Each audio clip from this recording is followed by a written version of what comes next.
Imagine a classroom where every student, confident or quiet, finds their voice. Where critical thinking isn't just taught, but lived through powerful conversations.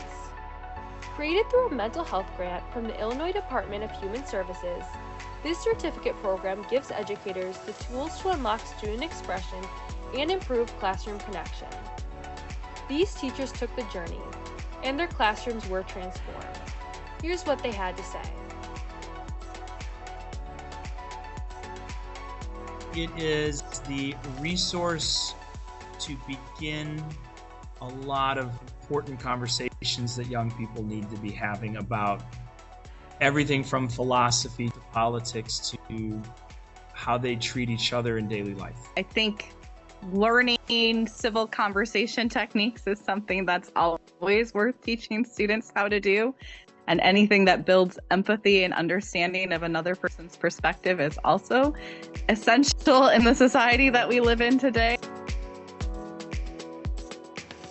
This past 2 weeks or whatever, where I took quotes where I knew were directly related to the curriculum. I found that even if I did something that was off the side of the central idea I was otherwise addressing, it created more depth.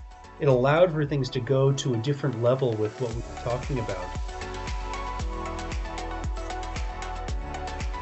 There were some kids who tend to be more inactive learners that got involved quite handily in some of the discussions.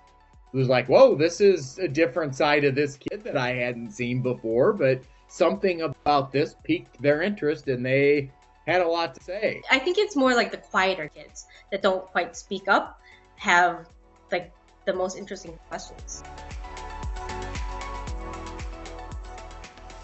And it doesn't seem like those other experiences where we have in school, where you have these deadlines and you make us do this, or we feel that if we don't get it done, we'll feel this way, or this bad thing will happen. But we've been giving flexibility, but there's also this kind of desire to want to do it just because of the responses that we're getting with the conversations that we have and the reflections and the interactions.